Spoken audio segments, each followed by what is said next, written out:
Everybody ready okay? Just wanted to say that really appreciative of the opportunity to spend the time I did with His Eminence, and it was a very energizing meeting. We have so much common ground, so much we want to work on together. And like so many people all over the world, I have been inspired by Pope Francis's message. I think he's the most powerful voice on this earth on how we have to address inequality all over the world and on the dangers of letting inequality grow. And it's my fervent hope that at some point, working closely with the Cardinal, we'll have the opportunity to bring Pope Francis to New York City. I know so many people in the city, in the tri-state area, would be deeply moved by a visit, and so we'll keep working together for that goal. With that, we welcome questions. Raphael.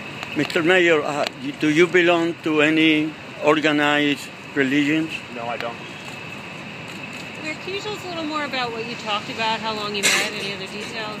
A fantastic meeting. Again, I think it's about 45 minutes. A lot of common ground. We talked a lot about affordable housing.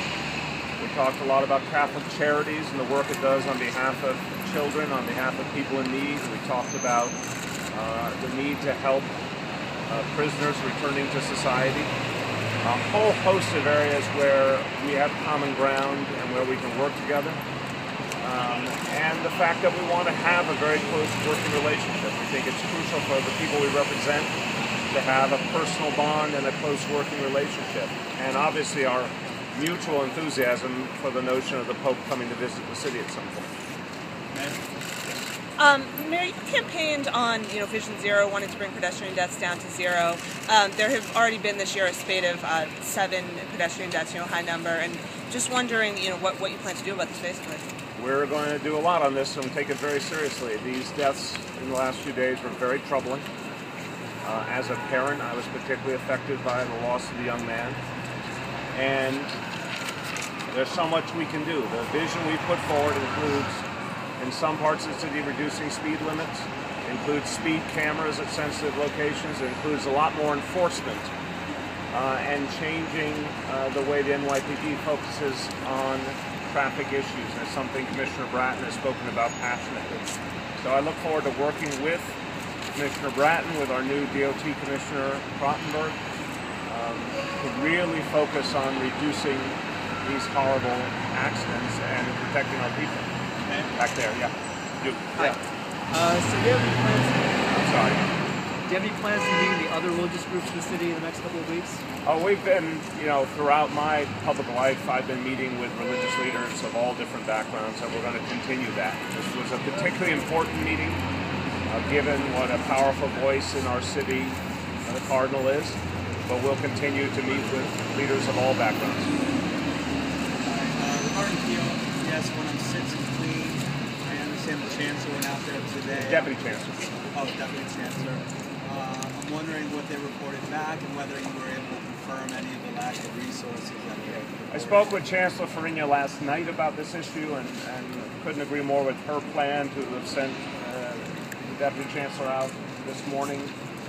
When I left City Hall, they were still out there doing a full review of the situation at the school, both the operations of the school and of the situation with the additional school building that had not come back online since Sandy, and that troubles me deeply, particularly because that building was devoted to the younger grades.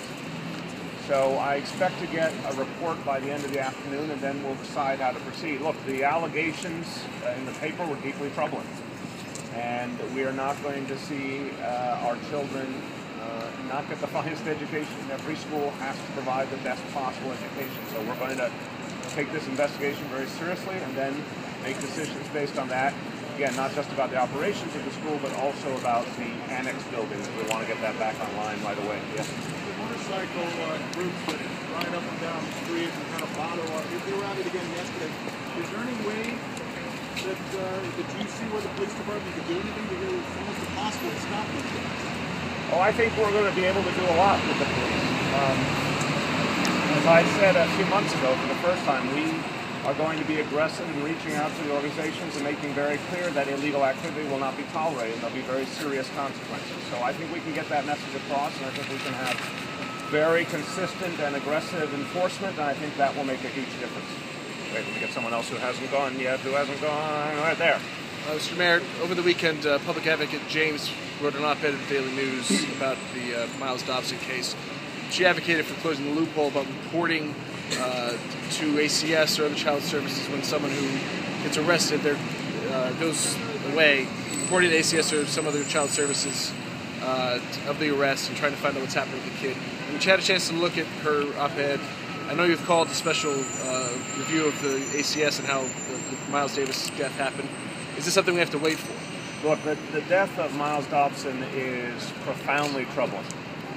And a lot of you know that I spent 8 years as the chairperson of the committee that did oversight of the Administration for Children's Services, and then as public advocate, I've continued that focus. To me, this was a tragedy, and the more I learn about it, the angrier I get.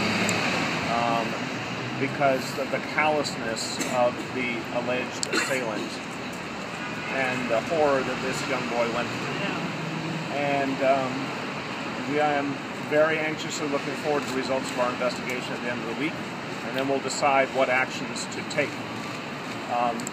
One thing I'm concerned about right now, and I do want to address the public advocate's point, I want to make sure all New Yorkers know how important it is to report anything they see that might be a case of child abuse. Well, we don't have all the facts here, but in many cases, most horribly the case of Nick's Mary Brown, many people saw something, many people heard something, and they hesitated to call to our hotline and make that information available. And we need every New Yorker to feel it's their responsibility. If a child might be in danger, do not hesitate. Don't second guess, just pick up the phone and report it, because we have to make sure our kids are safe. As to the specific point raised by the public advocate, I'm still waiting for the facts of this case. I believe that the birth father was arrested in New Jersey, and that was part of the problem of the information flow. I think the public advocate's raising the point about what happens if someone's arrested in New York City. Does the information flow appropriately to the Administration for Children's Services? I need to, as part of our investigation, understand that better. But if there is a gap and it will require legal action or legislative action, I would certainly encourage that. But we'll know more in the next few days.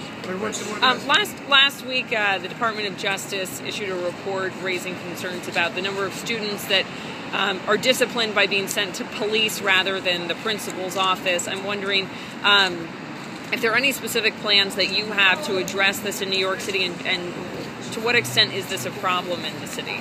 This is something I've spoken about for the last year. It is a problem. I think the Department of Justice was right. We've had clearly too many children of color treated differently in the disciplinary process. We've had children sent to the emergency room not because there was any physical harm, but because certain school officials decided that it was better to get the child out of the school at that moment rather than deal with the problem, and I find that unacceptable, and I've been part of a legal action to address that issue. So we're going to be making a number of changes. I'm going to sit down with Chancellor Farina and talk about the kind of reforms we have to make, but they will be consistent with some of the ideas you saw in the Department of Justice. Last question, guys. May I ask you about the forthcoming Super Bowl, what it means for the city and the fact that the Patriots are a contender? We'll see next Sunday what it means for them, but they have a very tough road ahead. But for the city, it's hugely important. I mean, this is, I want to commend the NFL because they broke with the history and decided to go to a major city that happened to be in the north and play in an outdoor stadium. Now, I'm a longtime football fan, and I think this is exactly the right thing for the NFL to have done, and I commend them. It's going to have a fantastic impact on our local economy. It's going to be great for New York City. But it's also wonderful that this commitment was made to the city and to the tri-state area. We're working very closely with the NFL and with our partners in New Jersey to make sure that everything goes smoothly, and the reports that I've received have been absolutely sterling. I think everything's going beautifully. But I can tell you it's going to be an extraordinary moment for New York City, and one I hope we can repeat in the future. Thank you, everyone. Okay. Oh, boy. Which football? My mom used this Facebook.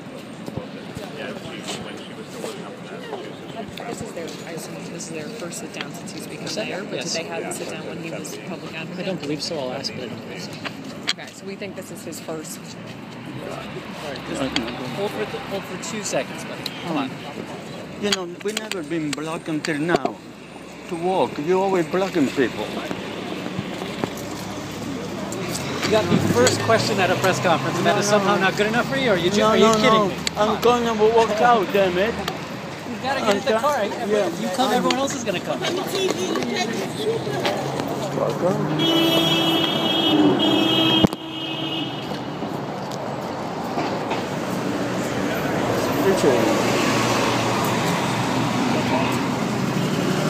Oh boy.